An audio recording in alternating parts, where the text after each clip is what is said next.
Asociación DHX para Personas Sordas y sus Familias presenta este material audiovisual con el afán de difundir información sobre las inquietudes que surgen respecto a la sordera. El contenido ha sido desarrollado por el Dr. Carlos Sánchez, médico pediatra venezolano, uno de los más representativos investigadores sobre la sordera en América Latina. La entrevista fue realizada en Quito, Ecuador, en febrero del año 2010.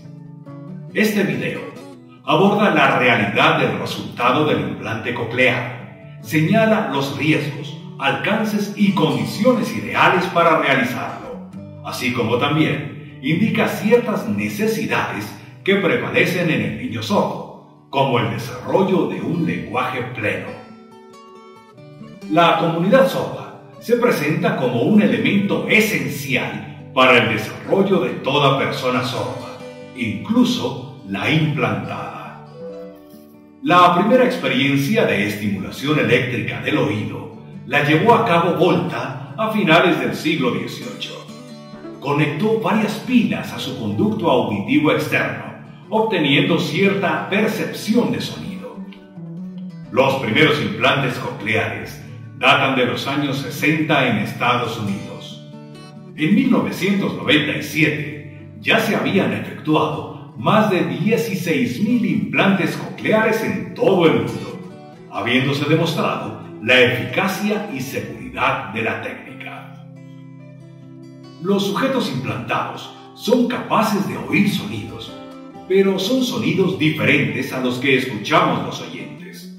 Según algunos adultos implantados, cuya sordera sobrevino después de haber oído con normalidad, expresan que el sonido al principio es metálico o robótico.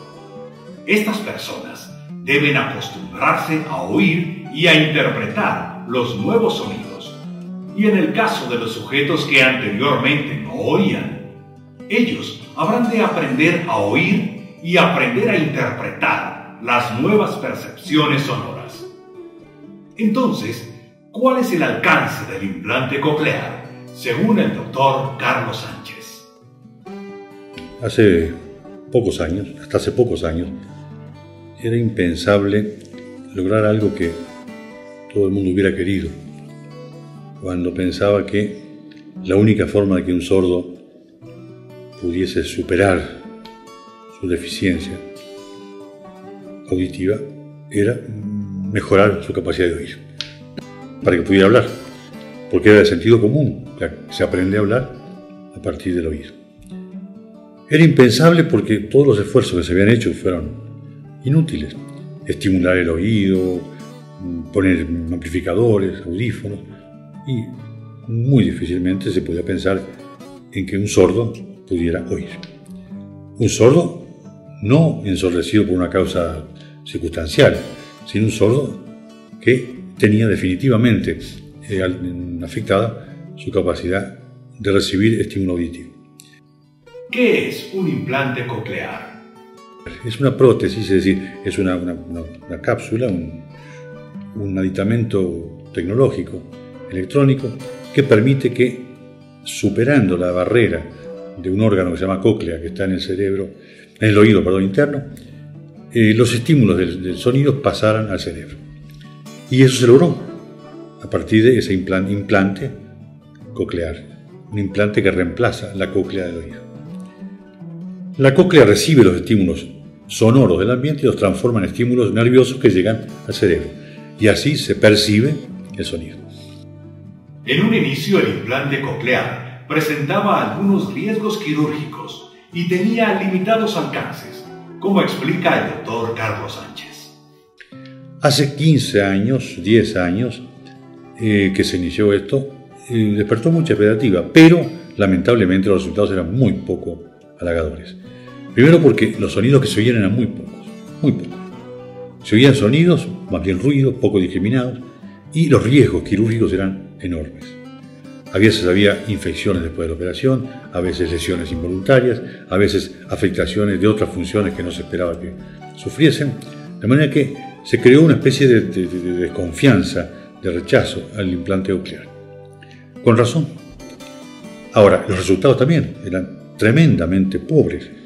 Un niño implantado de 6, 5, 7 años, 10 años, lo único que conseguía era, en el mejor de los casos, oír sonidos, ruidos, y dejar de estar en el silencio absoluto para incorporarse de alguna manera al mundo sonoro. Oía un avión que pasaba, una puerta se cerraba, reconocía la voz de la madre o de la hermana o de un familiar, y eso ya representó una cosa importante, que es el niño no quedaba aislado como hasta ahora. Pero eso era muy poco considerando el costo enorme de la prótesis. ¿Qué sucede en la actualidad respecto al implante coclear? En la actualidad, hay que ser muy claros, las prótesis han sufrido adelantos formidables. Las prótesis permiten a los niños sordos oír, o al adulto sordo, no importa, oír de verdad. Oye mucho más sonidos, identifica mucho más sonidos. De manera que en este momento, y para un futuro, es de esperar que cada vez más los implantes cocleares ayuden a oír sonidos del lenguaje. Y la consecuencia de eso es muy simple. El niño sordo, pequeño, implantado, va a oír sonidos del lenguaje y va a hablar como nunca había hablado antes. Entonces, ¿cuáles serían las condiciones adecuadas para obtener resultados satisfactorios? ¿Y qué límites presentaría? ¿Cuándo se está produciendo ese resultado tan satisfactorio, tan importante? Cuando la operación se hace en un ambiente de extrema sofisticación, con prótesis muy adelantadas tecnológicamente y en condiciones ideales. Cuando se implantan de los dos oídos y no de uno solo, y cuando se implantan antes de los 6 meses. En ese momento el niño va seguramente a mejorar muchísimo su capacidad de hablar, pero va a ser casi normal, nunca va a ser normal. El niño reconoce sonidos, reconoce melodías, reconoce palabras, reconoce frases y puede entender muchísimo, al punto que de repente pudiera incluso ir a la escuela regular en vez de la escuela de sordos. Pero no es un lenguaje normal. ¿A qué se refiere el doctor Carlos Sánchez cuando habla de un lenguaje casi normal? No reconoce el tono afectivo, no reconoce la melodía, no reconoce todo lo que tiene el lenguaje de contradictorio, de rico, de matizado, y solamente entiende mensajes simples y directos. Entonces, cuando hablamos de que es casi normal, hay que tener cuidado. Nadie puede conformarse con un lenguaje casi normal. O es totalmente normal o no es lenguaje como queremos todos. ¿Por qué? Porque solamente un lenguaje pleno, normal, absoluto, permite que el niño desarrolle su capacidad para comunicarse y sobre todo su capacidad intelectual. Eso es muy importante. ¿Cómo podemos asumir esta nueva realidad una vez que se ha realizado el implante coclear en las condiciones mencionadas? Entonces, vamos a seguir trabajando con niños implantados en las mejores condiciones, pero también con lengua de señas. Que el niño implantado tenga el derecho de seguir usando su lengua de señas, que es la única que le va a permitir sentirse plenamente humano, compartir todo con sus amigos que son sus pares y no sentirse siempre discriminado, por más que oiga mucho en un ambiente de oyentes. Todavía está lejos en nuestros países en vía de desarrollo, como se dice, ese ideal, que todos los niños sean implantados. Pero algún día va a llegar. Lo que para nosotros es importante, preparar un buen ambiente de señas, enriquecer la lengua de señas, salvaguardar las escuelas de sordos para que den esa posibilidad a todos los niños, de manera que los niños implantados, aunque hablen con palabras, van a seguir teniendo con la lengua de señas su verdadero lenguaje. Y aquí no es cuestión de terapia o no terapia. El niño, al oír mejor, va a hablar mejor sin necesidad de terapia especial. O sea, seguirán siendo sordos que hablen mucho mejor, pero su identidad, su autoestima y su verdadera humanización se da con la lengua de señas en la comunidad. Hablar de la persona sorda implica reconocer la existencia de la comunidad sorda. Pero, ¿desde cuándo existe la comunidad sorda? Los sordos se reunieron siempre que pudieron reunirse. Cada vez que un sordo se encontró con otro sordo, mostró una tendencia poderosa a compartir su experiencia de sordera. ¿Por qué se produjo eso? Porque los sordos, como no oyen, han desarrollado desde tiempos inmemoriales una forma distinta de comunicación, que es con las manos y no con las palabras. Y cualquiera de nosotros, si está en un país extraño que no conoce la lengua, apenas oye hablar español, se voltea por lo menos a saludar a aquella persona que habla español.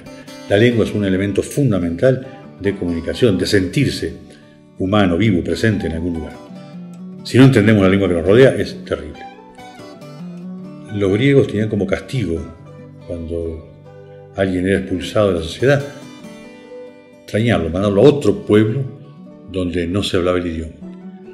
Y decía un gran general griego exilado en los pueblos del norte: todos hablan, el bárbaro no son ellos, los bárbaros son ellos, el bárbaro soy yo, que no puedo hablar con ellos.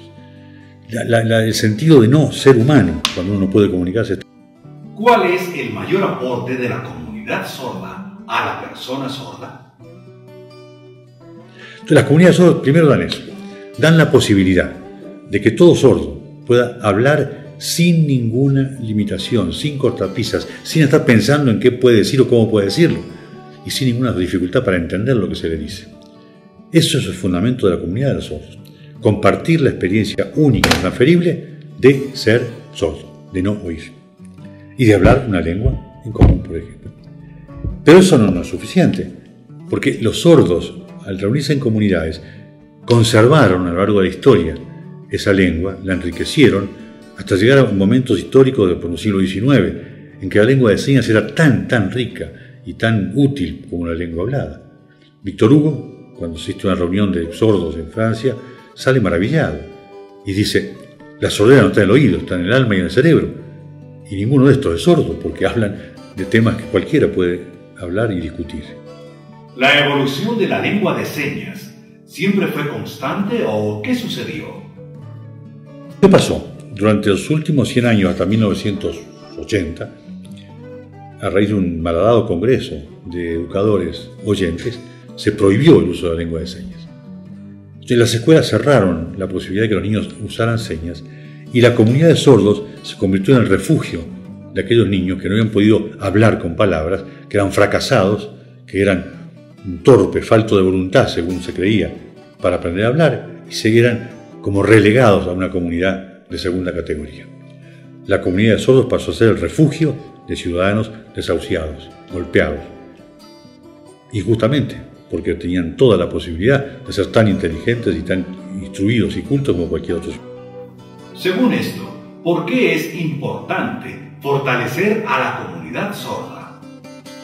Entonces, la comunidad de sordos tiene triple función que tenemos que preservar a toda costa. Primero, como dije, el lugar donde la lengua de los sordos, una lengua rica, una lengua que tiene todas las posibilidades de comunicación y de desarrollo intelectual, funciona. Y la de pertenencia, de sentirse entre pares, sentirse tan humano como los demás, sentirse a sus anchas, sentirse libre. Esa es la comunidad de sordos. Primero, el lenguaje. Segundo, el desarrollo de la inteligencia.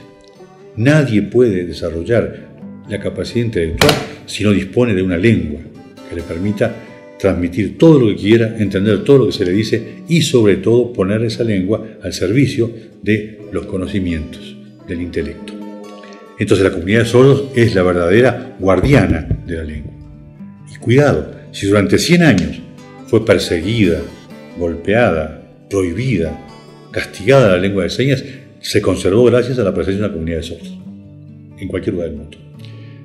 Y además, la lengua de la comunidad de sordos transmite una noción de historicidad. Los niños sordos ven en la comunidad antecesores, ancestros. Él no nació de repente sordo. Hay otro mundo que es el de él, que comparte. Y por último, los conocimientos. La comunidad de sordos tenemos que empoderarla, darle más autonomía, más fuerza, para que se protejan sus miembros, aumente su información sobre el mundo y afronten situaciones necesarias, como es las necesidades laborales. Una comunidad de sordos bien formada, sólida, con potencialidades, va a organizar cooperativas de sordos, ayudar a que sus miembros se preparen para el trabajo con oyentes o con sordos, y va a lograr una proyección mucho más amplia hacia la comunidad de oyentes. La verdadera integración de los sordos con los oyentes pasa por una comunidad de sordos que diga: somos sordos, tenemos identidad, sabemos lo que queremos y estamos dispuestos a compartir lo que sea con la macrocomunidad de los oyentes.